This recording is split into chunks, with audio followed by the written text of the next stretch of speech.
Les tests de diagnostic RT-PCR, PCR en temps réel. Coronavirus, les résultats des tests PCR vont bientôt être nuancés avec positif faible, normal ou fort. Pascal Bolken. Publié le mercredi 23 décembre 2020. À 17h39. Ce n'est pas la première fois que l'on évoque la problématique. Les tests de diagnostic RT-PCR, PCR en temps réel, sont ultra sensibles, ils sortent positifs même pour des individus qui portent trop peu de virus pour être encore contagieux. Pour en faire de meilleurs tests de contagiosité, les résultats devraient être plus nuancés et harmonisés entre les différents laboratoires qui les pratiquent. Le CNR, le Centre national de référence des laboratoires, planche sur la calibration de ces tests et pourrait aboutir à leur harmonisation dans les prochaines semaines. Pour l'heure, pas de place pour la nuance, c'est positif ou négatif. Le résultat d'un test de dépistage du Covid-19 par RT-PCR est binaire, sans aucune indication sur la quantité de virus présent, la charge virale, et sans hiérarchisation. Test PCR et test PCR en temps réel. Petit rappel de ce qu'est un test PCR, c'est l'analyse de cet échantillon que l'on prélève dans notre nez et notre gorge avec un écouvillon, et qui sert à dépister le fameux coronavirus. Pour détecter son matériel génétique, on va l'amplifier de manière exponentielle.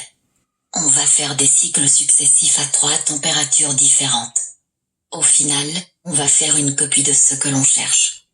En moyenne, on fait de 40 à 45 cycles où l'on recopie à chaque fois le matériel génétique du virus que l'on cherche. Pour bien comprendre, si au départ, on a une copie, au bout d'un cycle, on en aura 2, au bout du deuxième, on en aura 4, et ainsi de suite. À la fin, on obtient une quantité telle que la cible, le matériel génétique de notre virus, devient détectable. Test antigénique, sérologique et autotest, les limites de ces alternatives au test PCR. La PCR en temps réel permet de mesurer en temps réel la quantité de copies présentes dans le tube. Grâce à de la fluorescence. Le CT est le nombre de cycles d'amplification nécessaires afin d'atteindre une valeur seuil de fluorescence, qui permet de déclarer que l'échantillon est positif au SARS-CoV-2. C'est le principe d'une PCR, dupliquer des séquences génétiques virales contenues dans un échantillon prélevé chez un patient au cours de cycles d'amplification successifs, jusqu'à pouvoir les détecter grâce à des marqueurs fluorescents. Aujourd'hui, les labos se contentent juste de dire si c'est positif ou négatif.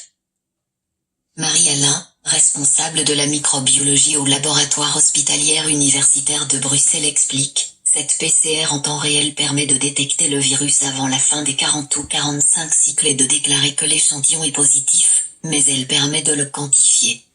Plus il y a de matériel génétique du virus au départ dans le tube, plus tôt, le signal de fluorescence va dépasser le fameux seuil. Autrement dit, la rapidité à laquelle cela devient positif nous donne une idée de la quantité de matériel génétique du virus il y a dans le tube. Or aujourd'hui, les labos se contentent juste de dire si c'est positif ou négatif. Il y a positif et positif. Un test positif après 40 cycles n'a pas la même quantité du virus qu'un autre après 20 cycles, plus proche du seuil de détection, synonyme d'une plus grande positivité et d'une contagiosité potentiellement très forte, poursuit la microbiologiste. S'il y a beaucoup de virus dans l'échantillon d'origine, il suffira d'un petit nombre de cycles pour atteindre le seuil de fluorescence. À l'inverse, une faible charge virale exigera un grand nombre de cycles. Le CNR, le Centre national de référence des labos et Sciences Anno veulent harmoniser les résultats de ces tests.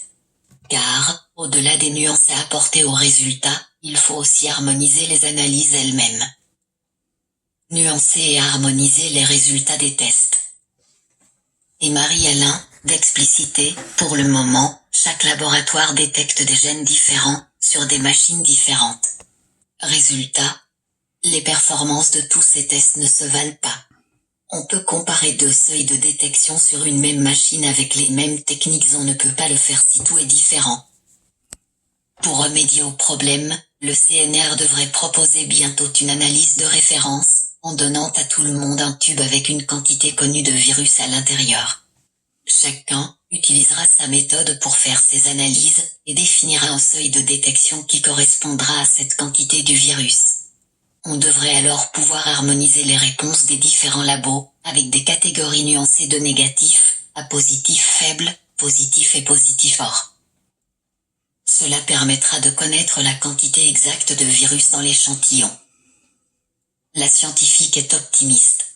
Cela permettra de connaître la quantité exacte de virus dans l'échantillon et donc de pouvoir faire la différence entre un individu qui a une grande quantité de virus, et qui est sans doute très contagieux et un individu qui n'en a qu'une faible quantité voire des traces, parfois des restes d'infection, quelque chose qui n'est plus contagieux.